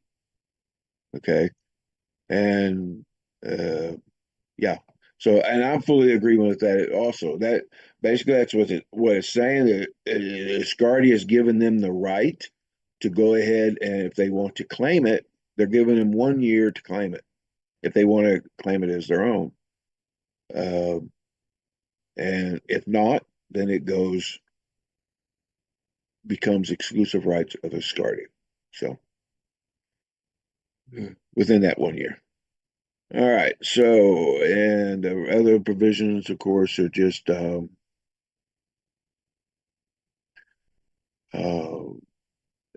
most important one I think here is this provision is subject to mutual agreements between individual or entity and the Asgardia Space Nation. Such as an agreement shall supersede any provisions within this act. In other words, if you have a contract with Mark Beer or whatever with the Asgardia Space Nation on a specific item, say like a Star Shop, and you have a contract that's already been written and agreed to by leadership, that contract supersedes this act. Okay. And that's important because contracts need to be honored and the act should not violate that contract, which in most terms it wouldn't. But in case it did, then you're protected. The contract is protected. But that to me is probably one of the most important provisions because contracts are important. And we do a lot of business through contracts here in Asgardia. So confidential information is just your, like I said, standard.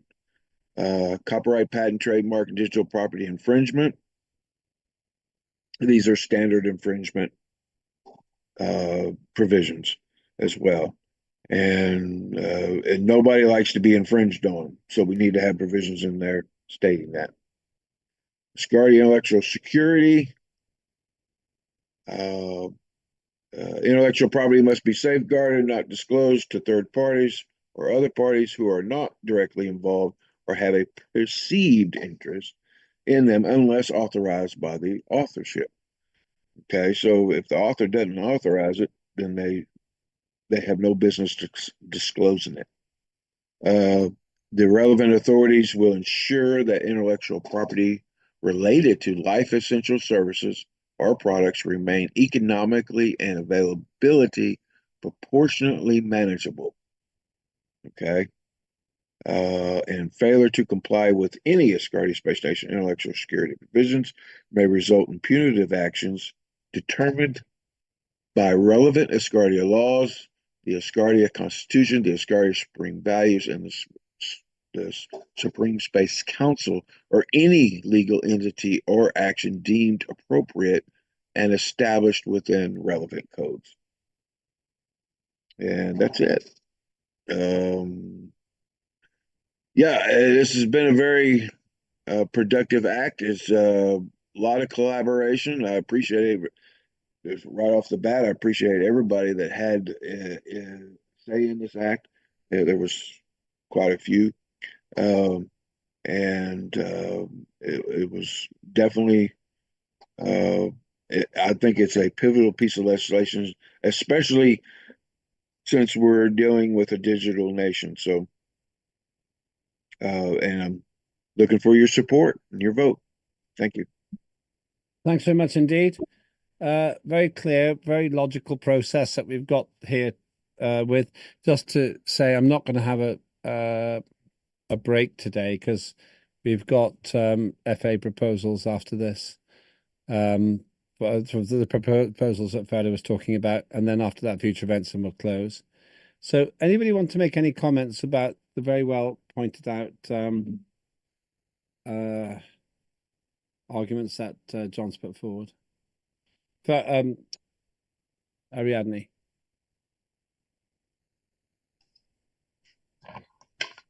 Thank you very much. Well, I remember the last webinar about the commercialization, something about with Minister Bendel, and I talking by the chat something about the linked with other industries, some kind of agreements to create a negotiation with them. And I like the idea in the process that John Fine explained about the possibility to create that. And I like it because we are not alone. Maybe the industry in Asgardia needs to link with the industry of the world to create something together. That's great. I love all the steps in that proposal. Congratulations, John. Thank you. Thank you, Eric. John, anything to say about that? Just a big thank you, as always. A big hug. Ariane is Ariane. I'm sorry about that, but I'll probably get your last name better, Gallardo. I can probably do that name better. But she is always the smile of Asgardia. She is like the hope and the joy, and we love her very much. So definitely been with us a long time. Yes. Yes, a big love. But thank you that's nice. It's also personal. Hearts breaking out all over the screen. For viewers who haven't joined Asgardia, that is the kind of warm nation that we are. Do join. €100, $100, £100 a year. Ferda. Thank you very much. I'm complimenting John Fine every time he does something, and he is doing it very frequently. So it's obvious that he's doing good work. Thank you for being here, John.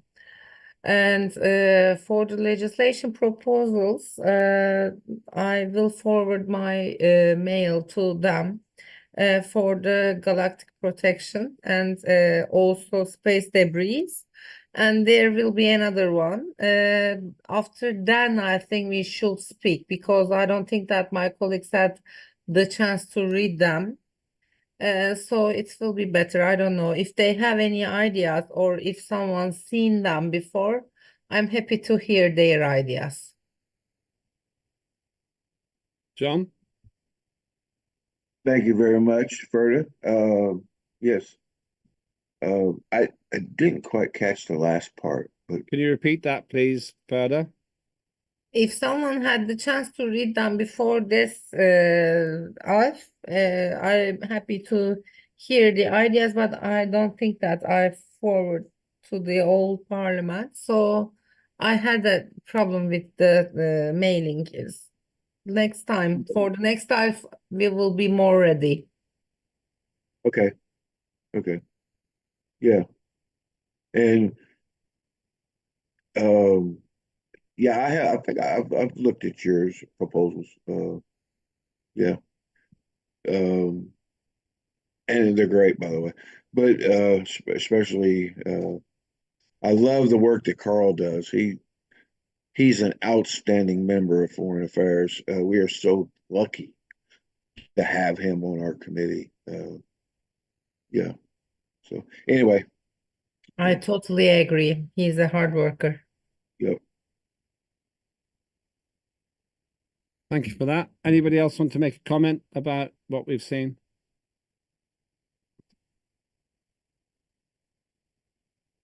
Thank you. Okay, thank you, John. You've been busy today. You're always busy. Really appreciate it. Looks like we're going to third reading. There might be some tiny amendments, but basically we have a good picture here of what's going to happen.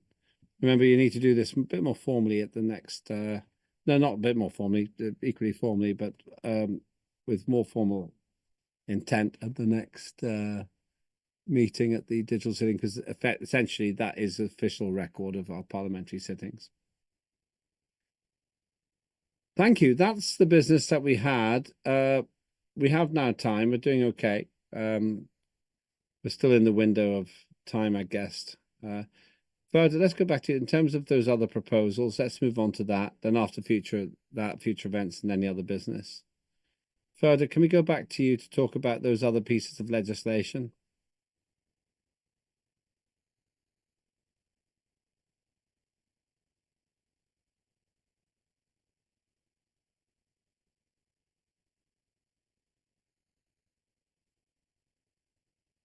Can't hear you, Further.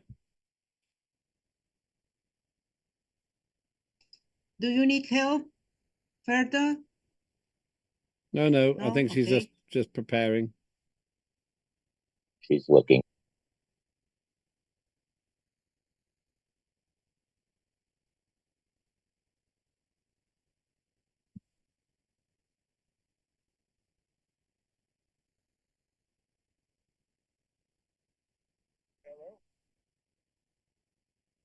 Did you find it? I find it, but I am having problem with the sharing screen. It doesn't show in the let's see space traffic management as Asgardians. I will start from there. Yeah, we see it. We see it. That's good. Yeah, thank you. Yeah, go ahead. The first thing is to arrange a place to collaborate with the nations related or interested in space. Maybe from their populations, we can arrange some volunteers or workers or professionals for arranging the space debris problems to a solving route.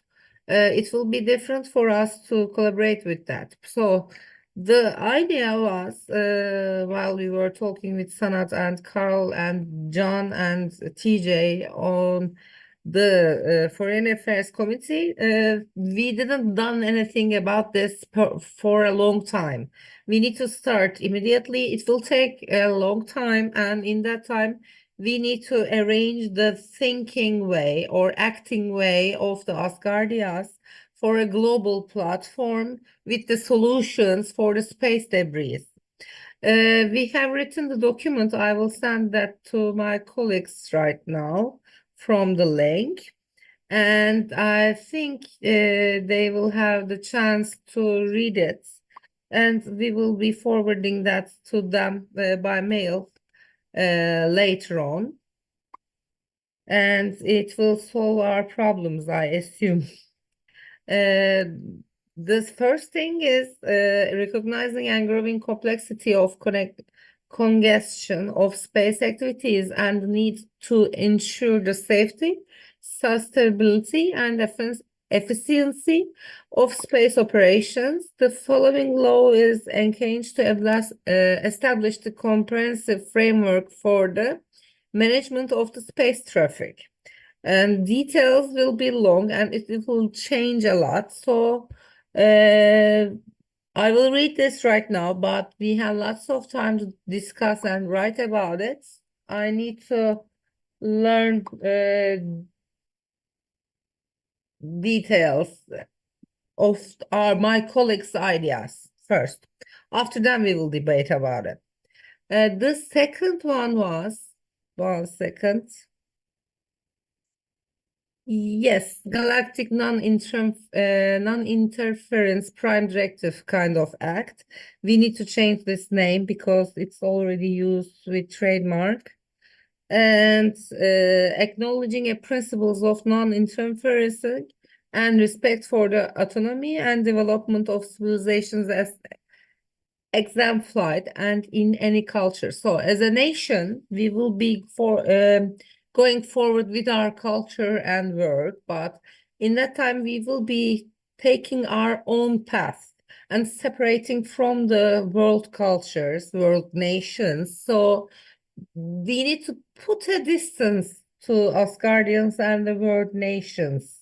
This law will be also implemented to our nation and residents and citizens, and also possible new interactions with the foreign affairs and the countries or the nations or the persons from or any kind of UFO, can I use? I don't know. But it is a start point. We need to talk about this for a long time, and there will be a lot of ideas. This is the first drop into the pool. I'm waiting for the other ideas as well. So also I'm trying to copy this and send to my colleagues. That's all I will inform you about. Thank you very much.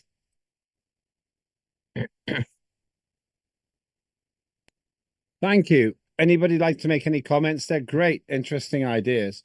I really like the second one. It's fascinating and actually completely relevant to what we're doing as a society, as a species, really.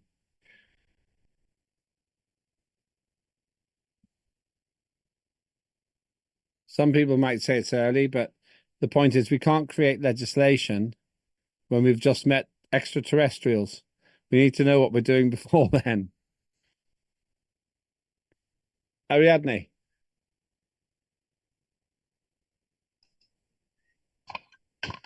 All right, thank you very much. I love this idea about the space debris because the collaboration of all members of parliament about this is important. And I think it's the task that we need to put in many ways. I remember TJ when I put a video in the social media about this, and TJ says, we need to work on that. Yes, I say that we need to recall to the people to the action. How? With many ways. And I put an idea to collaborate with the children because the children is the future. The future needs to be conscious about the trouble in the space debris. Maybe with draws, maybe with Twitter actions, maybe with discussions in the schools about that, because it's not so far of us, the trouble of the syndrome of Kessler in the future. We don't want that. And I applaud the idea from China because they use it for satellites, Magnolia. And I love that because it's an alternative for the future. But we know the satellites, the ancient satellites are there in the orbit, and we need to create something to collaborate. Why collaborate? Because many people in the agencies of the world are working so hard for many years to put the perfect idea to collect the space debris. We know the washing, clean, we know about the e-debris, we know about the many implementations that the people wants to connect. And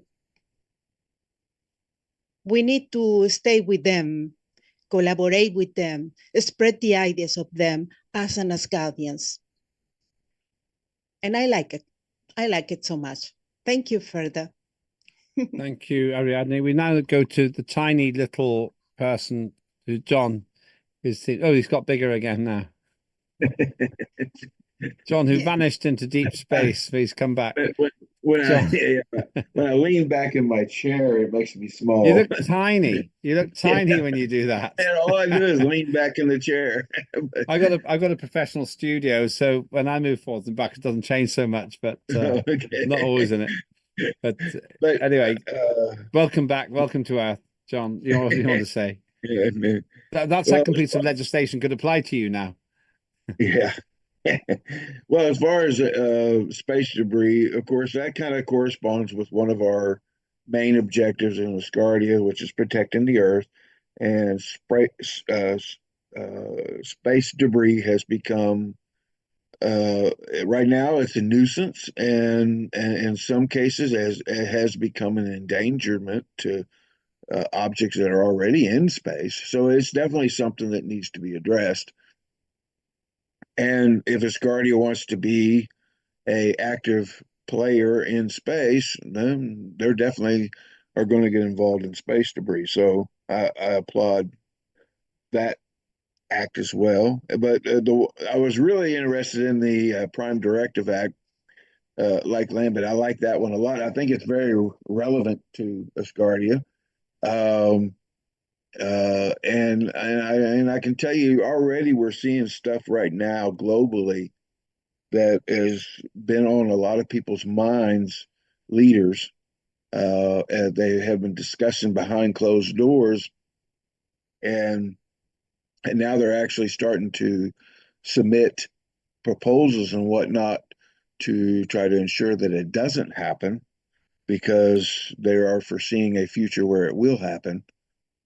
And, right now, the International Treaty in Space Treaty says that nobody can claim territory in space. Okay, not a body like the moon or Saturn or Mars or any of those things, or even an asteroid.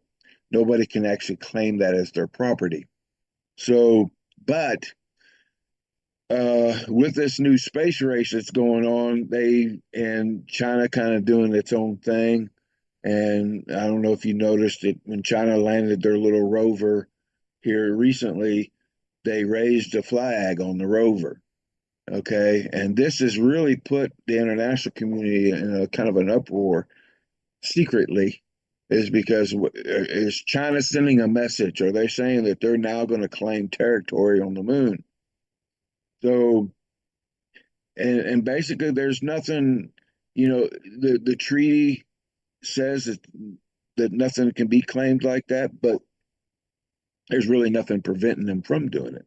United States put their little flag up when they landed on the moon too. So, and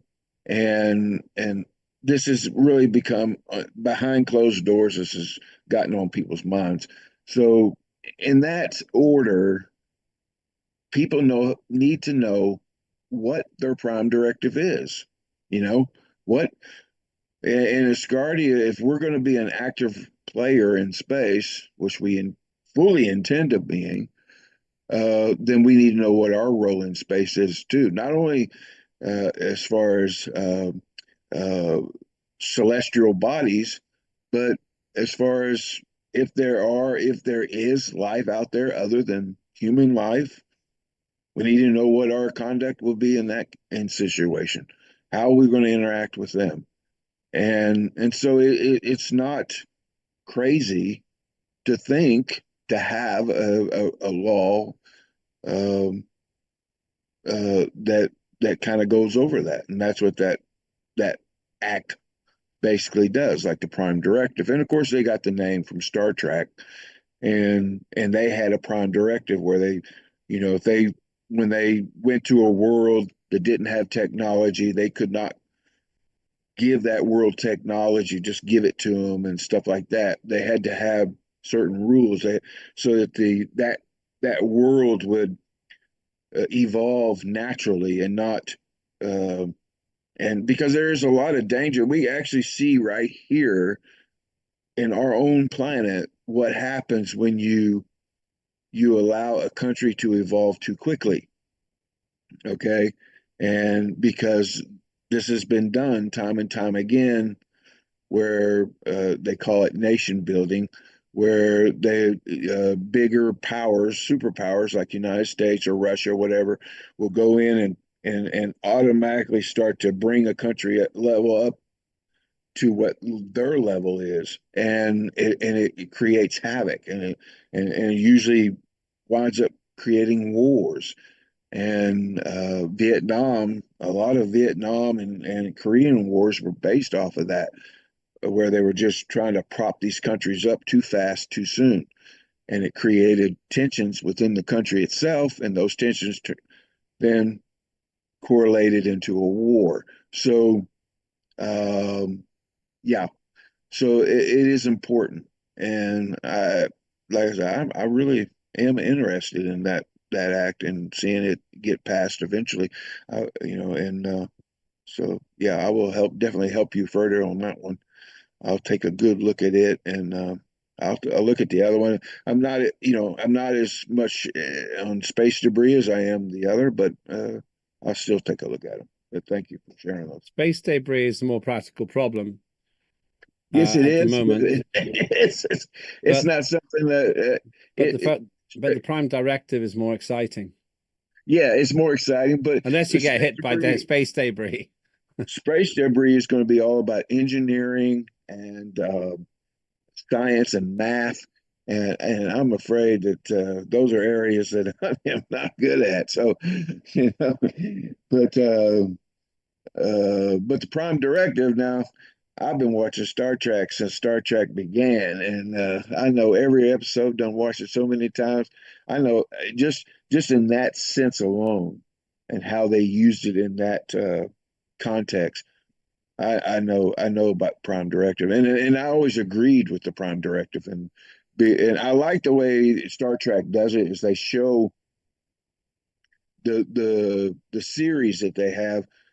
They had one series that actually ran before the Prime Directive and showed how not having the Prime Directive and how they came about getting it, and that was the Star Trek Enterprise, and they showed all the mistakes that were made and how it affected the worlds that they made them on, and the reason why they had to come up with the Prime Directive. So and so in that sense, yeah.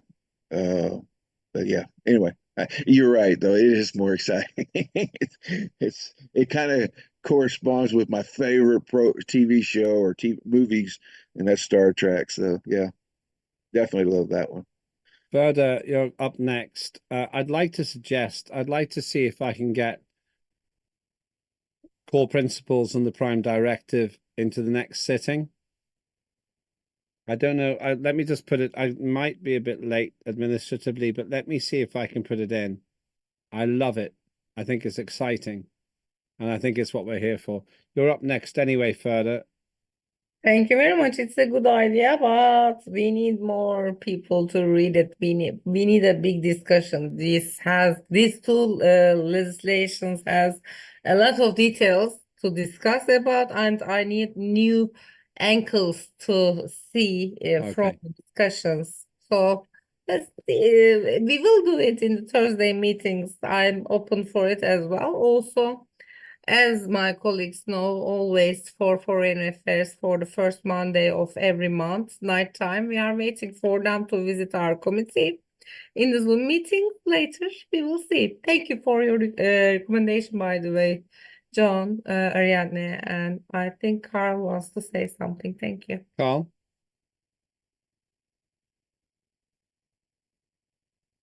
Hello. Hi, Carl. How you doing? Am I audible? Good to hear from you. Yeah, we can hear Hello, you. hello. I just want to express my support for these initiatives by the Foreign Affairs Committee as well. We really are in the process of collecting and gathering ideas, and I think we're moving in the right direction. Because without the FA Act yet, these projects really require a good sense of foresight. And so I also would like to invite our committee members and even those outside the FA committee. So if you have any ideas, especially related to the space debris, because this is really something that affects us all. So feel free to reach us. And congrats to you for the presentation. Thank you. Sorry. Right. All our together work, sorry, for the committee. Okay. Thank you. That's really good. And I really value that. You've got a lot of support here. There's no doubt about it. My view is that we should proceed. You think it's too soon? Let me ask you this question directly. You think it's too soon for us to put this into the next digital sitting further, the Prime Directive?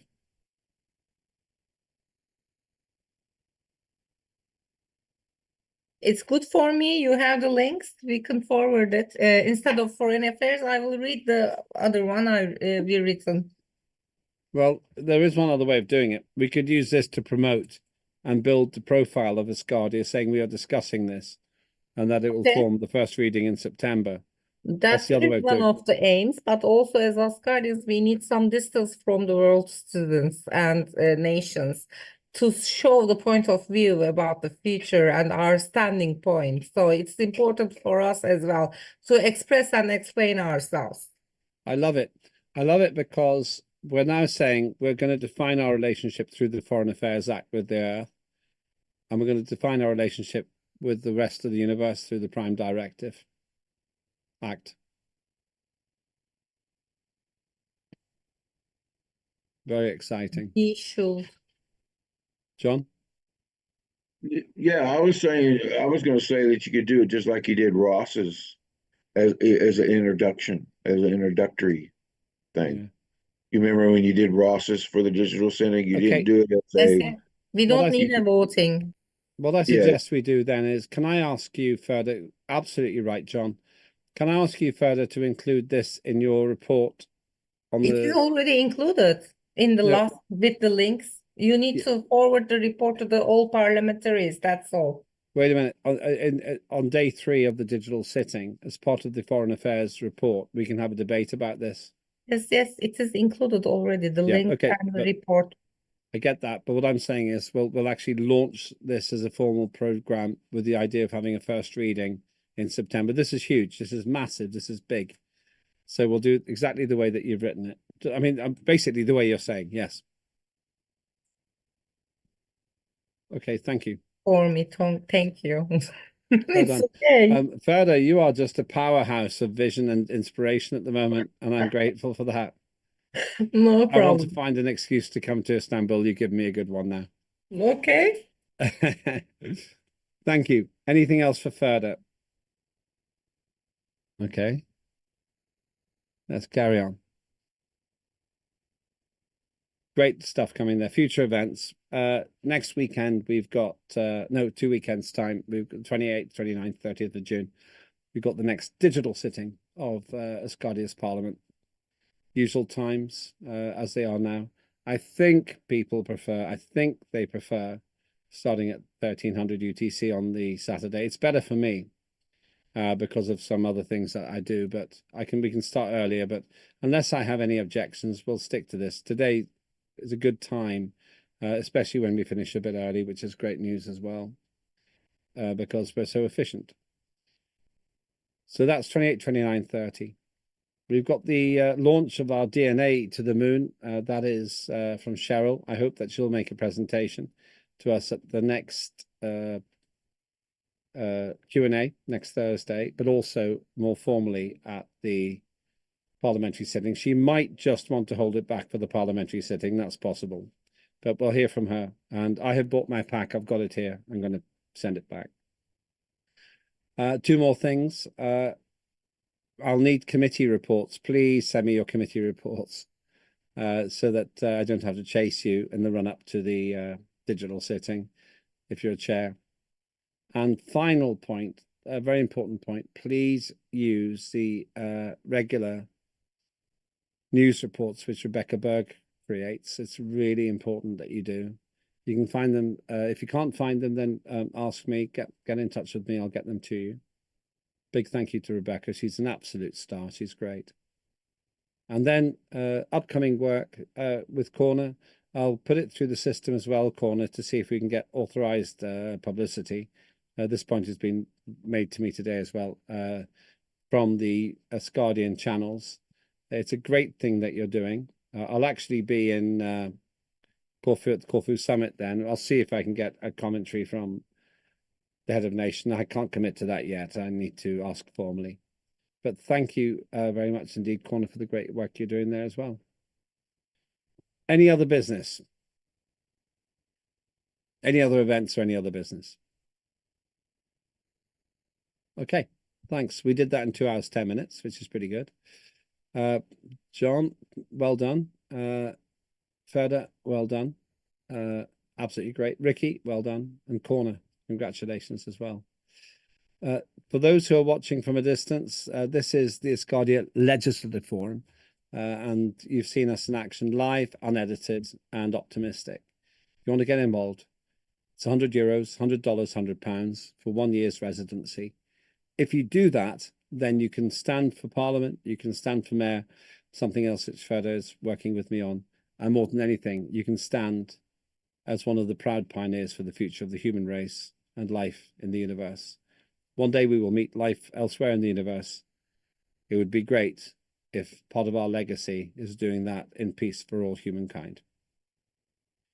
Thank you very much indeed. We will close the sitting now. Rebecca, you can close the feed. Have a great rest of the weekend. I've got lots of work to do, thanks to Ferda.